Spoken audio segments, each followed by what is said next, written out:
Morning Sonia, मैंने कहता है जी आरजे सिंह, थोड़ा सिटी लाइफ सुन रहे हैं आप। और जनाब ऐसा है कि आज मेरे साथ स्टूडियो में है डॉक्टर साहिल रैली, जो अटेंडिंग कंसल्टेंट है किडनी ट्रांसप्लांट सर्जरी में फ्रॉम फोर्टिस मोहाली। नमस्कार सर, गुड मॉर्निंग, कैसे हैं आप? नमस्कार मैम, आई एम गुड। आप बताइए, आप कैसे हो? बहुत ही बढ़िया सर। ऐसा है कि आज आपको हमने स्टूडियो में किसी खास वजह से आपको बुलाया है। क्या है ना कि अगर हम बात करें तो बहुत ही एक नेक कार्य होता है अगर हम किसी की हेल्प कर सकें, और स्पेशली अगर जिंदगी के जाने के बाद अगर हम अपनी बॉडी को किसी के इस्तेमाल में लेकर आ सके, आई थिंक बहुत ही उम्दा कार्य होता है। तो आप एक किडनी ट्रांसप्लांट, आप एक कंसल्टेंट हैं किडनी ट्रांसप्लांट में। तो अगर ऑर्गन डोनेशन की बात करूं, आप एक्टिवली डील करते हैं। तो कुछ ऐसे मुद्दे हैं जो कि मैं आज आपसे क्लियर आउट करना चाहती हूँ जहां पर बात आती है ऑर्गन डोनेशन को लेकर।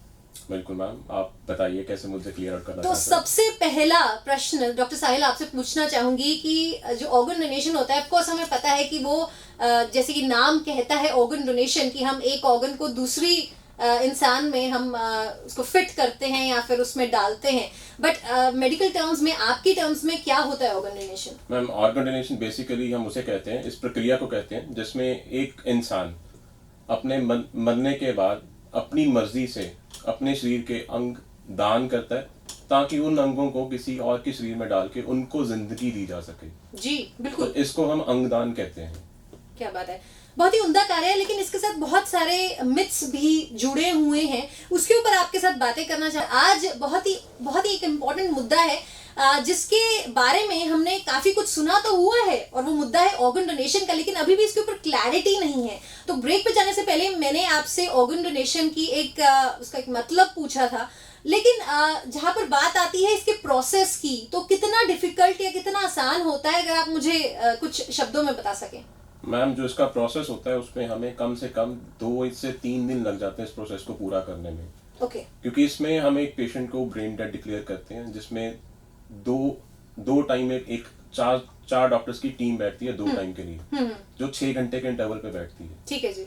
तो वो जब अकेला डॉक्टर अपनी सहमति से उसको साइन करके देता कि पेशेंट, हाँ इसका ये नहीं उठ सकता, ये मर चुका है, जी, जी। तभी उसको ब्रेन डेड डिक्लेयर किया जाता है। उसके बाद ही उसके अंगदान किए जाते हैं। उसके बाद भी इसके लिए काफी कुछ किया जाता है, काफी लीगल प्रोसीजर्स होते हैं जिसको हमें फॉलो करना होता है, पूरा करना होता है। उसके बाद ही हम डोनेशन के लिए जा पाते हैं। ओके। तो मतलब अनलाइक वो जो काफी सारे मिथ्स हैं मार्केट में कि ऑर्गन डोनेशन का मतलब ऑर्गन ट्रैफिकिंग होता है और कोई भी किसी भी बॉडी में फिट कर सकता है ऑर्गन्स, तो मतलब ऐसा कुछ है? मैम, ऐसा तो मतलब ये ना हमारी जो फिल्में हैं ना, उन्होंने काफी कुछ मतलब कराया हुआ है ये सब कुछ। जी जी। तो एक्चुअल में आप कोविड में भी मैं सुनता होता था, पटियाला में काफी अफवाहें फैलाई जाती थी कि जी उन्होंने है ना कोविड पेशेंट को जानबूझ के कोविड घोषित करके उसके अंग निकाल के ट्रांसप्लांट कर दिए। तो मैं आपकी ऑडियंस को ये बताना चाहता हूँ कि ऐसा नहीं होता। जो ये सारा प्रोसेस होता है, ये गवर्नमेंट रेगुलेटेड रहता है। आजकल भी अगर मैं आज की तारीख में भी अगर मैं बात करूँ ना, अगर कोई इंसान, यंग सा लड़का या लड़की अगर ऑर्गन डोनेशन के बारे में बात करता है या करती है, तो फैमिली ना नॉर्मली उसे डिसवेड करती है, परसुएड नहीं करती। तो इसके पीछे का कारण क्या मैं जान सकती हूँ आपसे?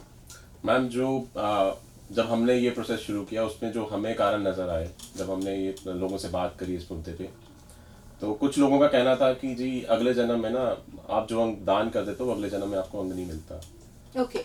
ठीक है, या आपकी बॉडी ना डिसफिगर करके देते हैं। डिसफिगर मतलब आपकी बॉडी को खराब करके देते हैं, अच्छे से पैक करके नहीं देते। या फिर कईयों का होता है कि आप अगर अंगदान करने के लिए जाओगे तो ये बेफालतू में ना आपके सारे प्रोसेस को डिले करते हैं, देरी से कराते रहते हैं। जी बिल्कुल बिल्कुल बिल्कुल बिल्कुल। ठीक है, तो ये कुछ निकल के आई थी हमारे पास ये बातें, कि जिससे हमें लगता था कि यार ये मिथ्स एंड हमें कुछ करना चाहिए इसके लिए। डेफिनेटली। तो सर, जो ये मिथ है कि बॉडी को खराब करके मतलब ऑफ कोर्स बॉडी खराब कर देते हैं, कि वो क्रिमेशन करने के भी लायक नहीं रहती, तो उसके ऊपर आप क्या एक काउंटर आंसर करना चाहेंगे?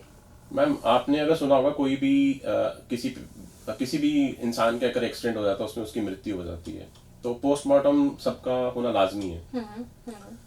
तो जैसा का पोस्टमार्टम में स्कार आता है, जैसे कि टांके लगे होते हैं पोस्टमार्टम के टाइम पे, वैसे ही टांके, वैसे ही पैकिंग, सब कुछ वैसे ही देते हैं। ओके। आपकी कोई भी काट के नहीं देते, या कहीं से भी आपको खराब करके बॉडी नहीं देते। अगर आप काफी लोग अपनी आईज दान करते हैं, आंखें दान करते हैं काफी लोग। अगर आप उन लोगों से पूछो तो उनको पता भी नहीं चलेगा उनकी आंखें दान करी गई है। इस तरह से बॉडी को पैक करके दिया जाता है। वाह, क्या बात है, क्या बात है। और सर एक बात और है कि ये माना जाता है कि ऑर्गन डोनेशन की अगर मैं बात करूं तो सपोज अगर एक डेड बॉडी हो जाती है तो उसमें से, उस बॉडी से हम किसी भी बॉडी में उस ऑर्गन को डाल सकते हैं, मतलब कुछ ऐसा है, या फिर जो वो प्रोटोकॉल्स है उसके ऊपर जरूर जानना चाहूंगी।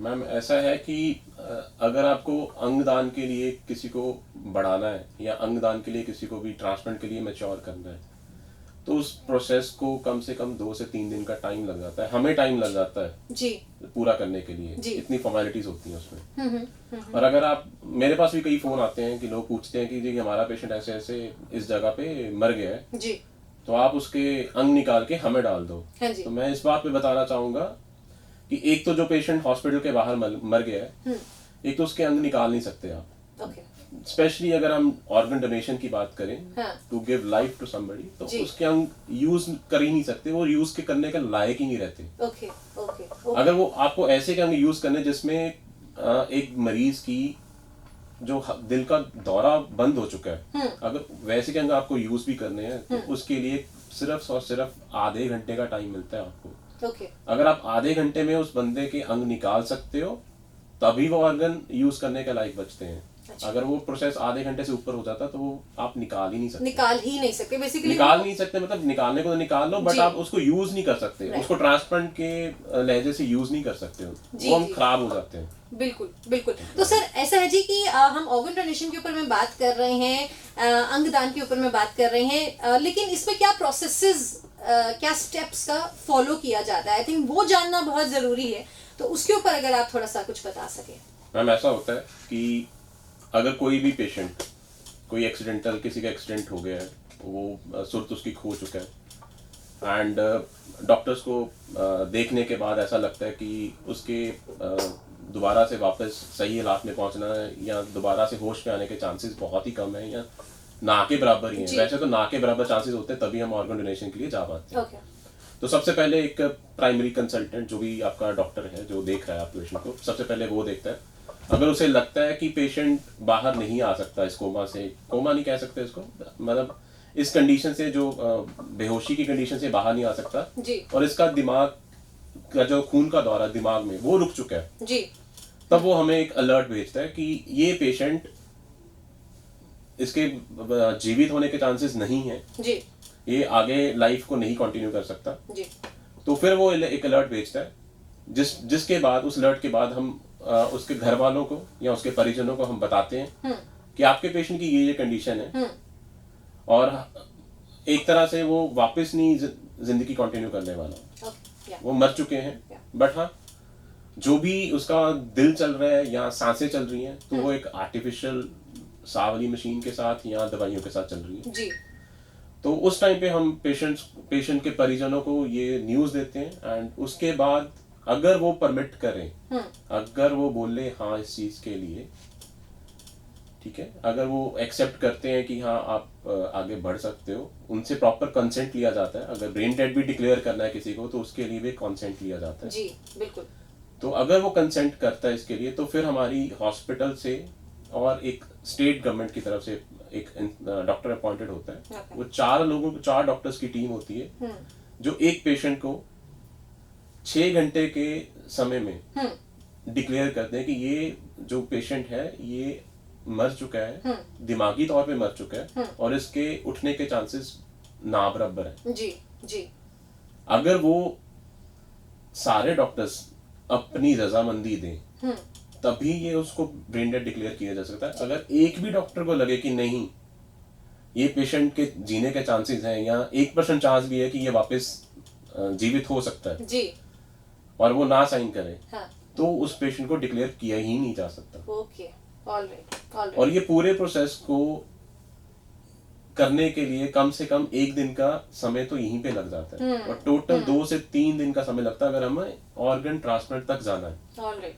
सिर्फ पेशेंट को डेड डिक्लेयर करने के लिए 2 दिन का समय लग जाता है। बिल्कुल बिल्कुल। और अगर उसके बाद पेशेंट अपनी रजामंदी दे ट्रांसप्लांट मतलब ऑर्गन डोनेशन के लिए तो उसके बाद ही हम उसके ऑर्गन्स डोनेट करवा सकते हैं। जी। और अगर ऐसा हो सकता है कि अगर पेशेंट ने अपना कंसेंट दिया हो लेकिन जो साथ की फैमिली मेंबर्स हो वो मना कर दे, so how do you deal in that situation? Ma'am अगर पेशेंट ने कंसेंट दिया है और पर उसके परिजन मना कर रहे हैं, तो हमारे इंडिया में इस टाइम पे जो लॉ है हम उसको प्रोसीड नहीं कर सकते। Okay, alright. और उसमें हम ये बोलते हैं, पेशेंट जो भी ऑर्गन डोनेशन के लिए कंसेंट करते हैं अपने मरने से पहले, तो उनको हम यही बोलते हैं कि आप अपने परिजनों को बता के रखो कि आपकी ऐसी इच्छा है कि आप डोनेशन करना चाहते हैं। जी जी जी। क्योंकि अगर उनके परिजन किसी भी कारण हाँ। मना कर दे कि हम ऑर्गन नहीं डोनेट करेंगे जी, तो हम ऑर्गन डोनेशन के लिए नहीं प्रोसीड कर सकते। ऑलराइट। अगर किसी इंसान की मृत्यु हो जाती है और उसके बाद ऑर्गन डोनेशन अगर हम करना चाहें तो क्या हम किसी भी ऑर्गन को डोनेट कर पाएंगे उस टाइम पे, या फिर कुछ सिलेक्टेड ऑर्गन्स ही हैं जिनको हम कर सकते हैं? वो क्या आपका एनालिसिस किस बेसिस पर होता है? मैम अगर आप ऑर्गन डोनेशन की बात करो तो एक इंसान अपनी मरने के बाद कम से कम 28 तरह के ऑर्गन्स और टिश्यूज हैं जिनको वो दान कर सकता है। जी। 7 तो ऑर्गन्स ही हैं, 7 और 2 9 ऑर्गन्स हैं जो वो डोनेट कर सकता है अपनी इच्छा से। जी। इसके अलावा कुछ बॉडी के टिश्यूज होते हैं वो भी डोनेट कर सकता है। ठीक है जी। वो इंसान के ऊपर, जो मृतक व्यक्ति उसके ऊपर और उसके परिजनों के ऊपर डिपेंड करता है। अगर उसके परिजन बोले कि हमें यही ऑर्गन्स 2 ऑर्गन्स ही डोनेट करने, तो वो सिर्फ 2 ऑर्गन्स ही डोनेट होंगे। अगर वो बोलते हैं कि नहीं हम सारे ऑर्गन्स डोनेट करना चाहते हैं तो सारे ऑर्गन्स डोनेट होंगे जी। उनकी जो भी इच्छा है उसी के अकॉर्डिंग डिसीजन लिया जाएगा ऑर्गन डोनेशन को लेके। अगर उनकी इच्छा नहीं है डोनेट करने की तो ऑर्गन्स नहीं डोनेट किए जाएंगे। ऑलराइट। और सर अगर एज लिमिट की बात करें तो क्या ये भी एक बार होता है? एज लिमिट हमारे लिए कोई बात नहीं है। मेडिकल साइंस आज की डेट में इतनी तरक्की कर चुकी है कि एज लिमिट के लिए कोई बात नहीं है। आप 75 साल के बोलो, 60 साल के बोलो, हर तरह के इंसान अपने ऑर्गन्स डोनेट कर जाते हैं। सिर्फ उसमें एक चीज होती है कि एक तो पेशेंट किसी बीमारी के साथ ग्रस्त नहीं होना चाहिए, और स्पेशली 2 बीमारियां ऐसी जिसमें बीपी और शुगर की शिकायत हो। अच्छा। तो उनके ऑर्गन्स डोनेट करने के टाइम पे हम थोड़ा सा एहतियात बरतते हैं। कईयों के ऑर्गन्स इस बीमारी के साथ भी डोनेट करवाए जा सकते हैं, बट वो काफी स्पेशल कंडीशंस होती हैं, काफी एहतियात बरत के ही हम ये करवा पाते हैं। जी जी बिल्कुल बिल्कुल। Sir on a lighter note, अगर बीपी की समस्या हो तो उसको ठीक करना हो तो कैसे ठीक किया जाए? आई थिंक वो भी साथ साथ में हम आपसे टिप ले लेते हैं, बिकॉज आई एम श्योर यहाँ पर जो इस वक्त सुन रहे हैं वो कहीं ना कहीं तो प्रोत्साहित हुए होंगे ऑर्गन डोनेशन को लेकर, लेकिन ऑफ कोर्स आपने बोला कि बीपी और शुगर की बीमारी नहीं होनी चाहिए। तो उसके ये बीपी और शुगर की बीमारी ऐसी है कि जो हमारे लाइफस्टाइल से जुड़ी हुई है। तो आप अपना लाइफस्टाइल अच्छा रखिए, एक्टिव रखिए, दिन में 2 बार सैर करिए, आधा घंटा करिए, पौना घंटा करिए, बट सैर जरूर करिए, या कुछ भी कोई भी किसी भी तरह की एक एक्टिविटी जरूर अपनी लाइफ में रखें। और जो अपना खाना पीना है वो नियंत्रण में खाए पिए। ये नहीं है कि आप पूरे दिन में पिज्जा ही खाते जा रहे हो या समोसे खाते जा रहे हो, फ्राइड फूड्स खाए जा रहे हो। आपने एक दुखती रग पे अपने आपने अभी हाथ डाल दिया। तो ये सारी चीजें अगर आप कंट्रोल में खा रहे हो जी तो आपको हार्म नहीं करेंगी। अगर आप हद में खाओगे या कोई भी काम हद में रह के करोगे तो वो कभी भी नुकसान नहीं देगी। अगर आप उसकी अति मचाओगे तो वो नुकसान करेगा ही करेगा जी। आप दवाई भी ज्यादा खा लोगे तब भी नुकसान करेगा, आप खाना ज्यादा खाओगे तब वो भी नुकसान ही करेगा। बिल्कुल।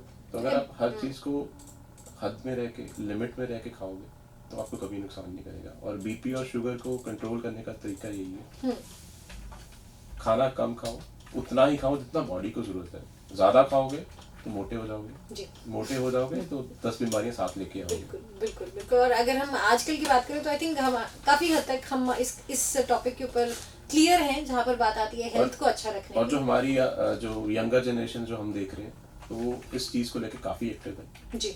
वो अपना पूरा एक्टिविटी करते हैं, जिम जाते हैं, खाना भी हद में रह के खाते हैं, उनको पता है कितनी कैलोरीज खानी है। आजकल काफी ट्रेंडिंग में है ये कैलोरीज काउंट करके कैलोरीज खाना। डेफिनेटली बिल्कुल। तो वो कॉन्सेप्ट यहीं से है कि आप अगर लिमिट में रह के खाओगे तो कोई चीज नुकसान नहीं करेगी। और बीपी और शुगर को कंट्रोल करने का तरीका भी यही है जी। ना कि जो हमारे पुराने बुजुर्ग करते थे कि हमें शुगर है, ये तो डॉक्टर ऐसे बोलते हैं मजे लेने के लिए, ये खराब बोलते हैं। शुगर कुछ नहीं होती, पता 10 से 20 साल के बाद चलता है। जब वो शुगर ना सब कुछ खत्म कर चुकी है तो आपको अंदर से खोखला कर चुकी होती है। बिल्कुल सर। वो कैसे खोखला करती है? आपकी आंखों में दिक्कत आ जाएगी, आपके हार्ट में दिक्कत आ जाएगी, आपकी किडनी में दिक्कत आ जाएगी, आप चलते चलते गिर जाओगे, आपको पता नहीं चलेगा आपको चोट लग गई है, बाद में वो घाव बन जाएगा, तब जाके पता चलेगा ये घाव कैसे बन गया, आपको ये समझ ही नहीं आएगा। बिल्कुल सर, बिल्कुल बिल्कुल बिल्कुल। और वैसे भी वो बात है ना कि चैरिटी बिगिंस एट होम, तो अगर हम अपनी सेहत का ध्यान ही नहीं रखेंगे तो ऑफकोर्स हम किसी का ध्यान नहीं रख पाएंगे। अगर आपके मन में भी कोई विचार है इसके ऊपर आप और क्लैरिटी चाहते हैं फ्रॉम डॉक्टर साहिल, तो आप मुझे आरजे सिंह मित्रा के इंस्टाग्राम या फेसबुक पेज पर आप वो प्रश्न लिख सकते हैं और हम डॉक्टर साहिल से डेफिनेटली उन प्रश्नों का जवाब लेकर आएंगे।